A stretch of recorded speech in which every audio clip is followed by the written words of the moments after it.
John,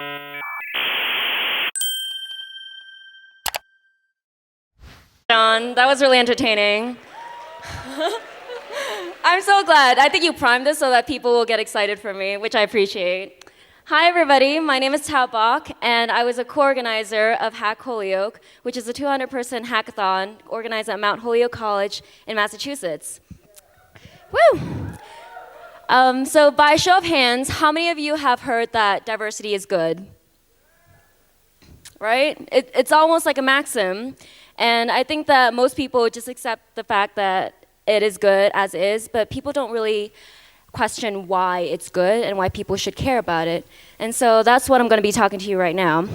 As a former co-organizer of a hackathon that accomplished a 50-50 gender ratio for 3 consecutive seasons, I'm here to give you insight on what it means to create a more welcoming environment for your hackers, why you should care about it, and how you can accomplish it. Did it work? Yes. Notice how I didn't say that I'm here to help you accomplish a 50-50 gender ratio. And this is because I believe people misunderstand what it means to have a more balanced ratio at hackathons. It's not only about reaching a number, it's about creating an environment that can appeal to people regardless of their gender, race, and expertise. There are many strategies to accomplish this, but unless I talk really fast, I'll only be able to go over the ones I think are important.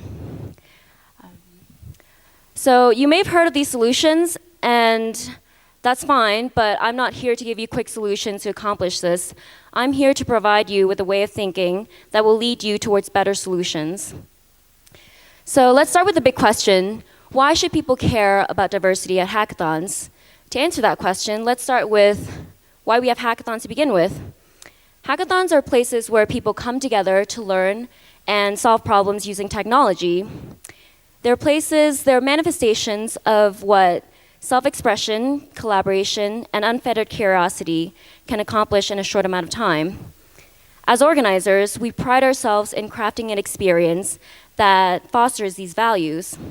And as an organizer, I organize hackathons for the unfettered, the transcending moments where people realize that they've accomplished something they once thought was impossible for themselves, for the sheer spark of joy and wonder when people learn something new, and for the solutions to real-world problems that were created by people who came from different backgrounds. So these experiences are made possible by a community that is inclusive. And to build meaningful products, the people who build the products would have to have the same empathy and understanding as the people who the products are built for. Makes sense? Well, having people coming from different backgrounds means filling in different shades of perspectives to the product so that you can cater towards different people. And having a good team culture is also an important part of building good products. People want to be part of a team where they don't feel like they're separated, they're singled out because of their race and gender. And having people from different backgrounds means that they can see each other as complements, which creates a more wholesome experience for everybody.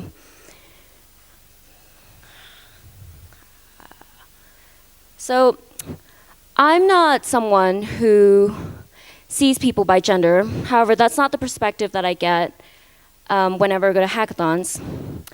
So let me tell you a story, or I guess 3 stories.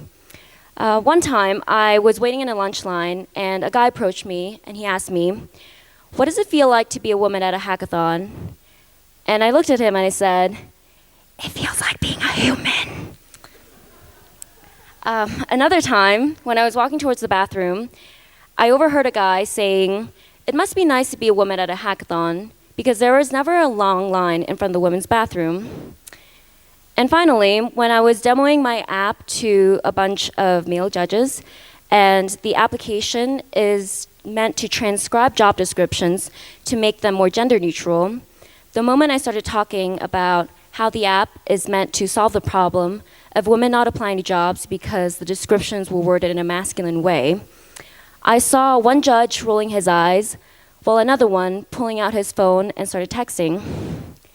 As a personal rule, I generally assume that I'm not discriminated against because of my gender.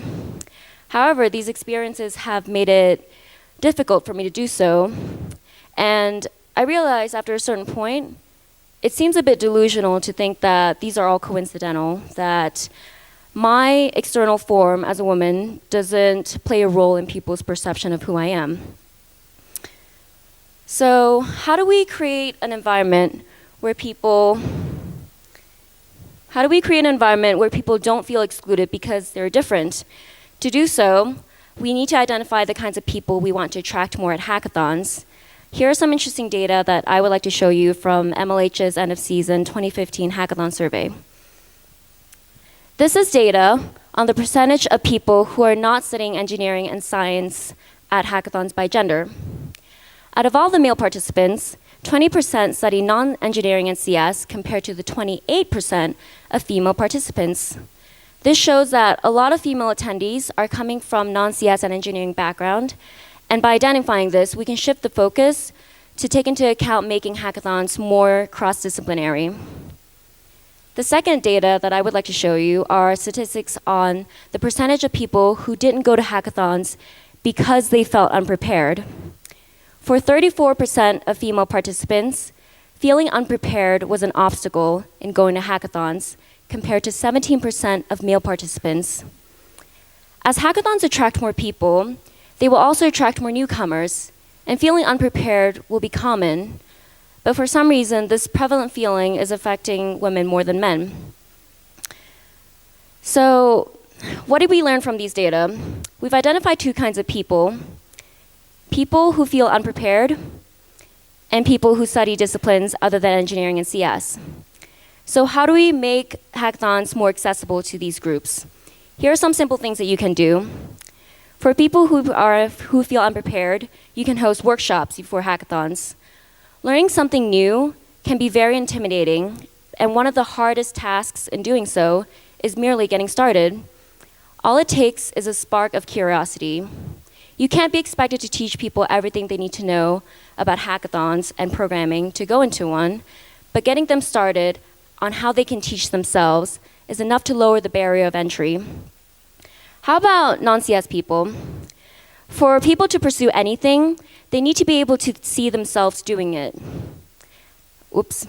Having testimonials from people who come from similar backgrounds will give them a preview of what their future hackathon experience would be like.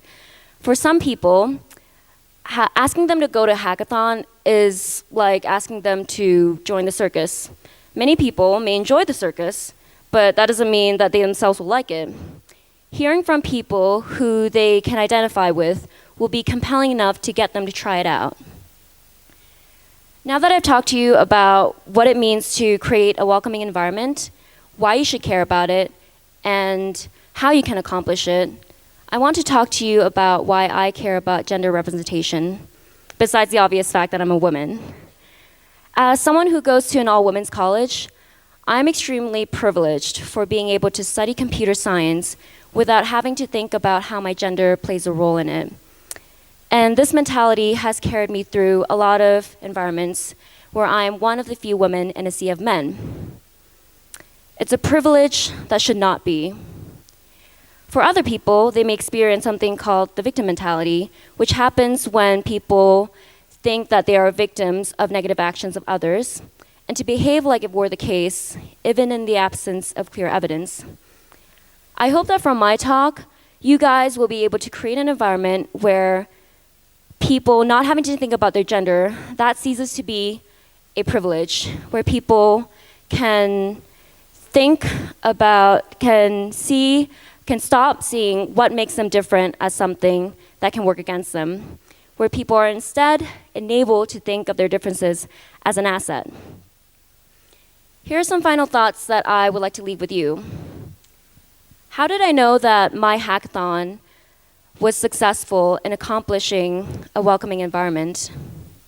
It wasn't when we accomplished a 50-50 gender ratio. It was when a HackHolyoke speaker asked the male audiences what they thought about the gender ratio at HackHolyoke, and a male audience said, "It feels like it should be the norm." Thank you.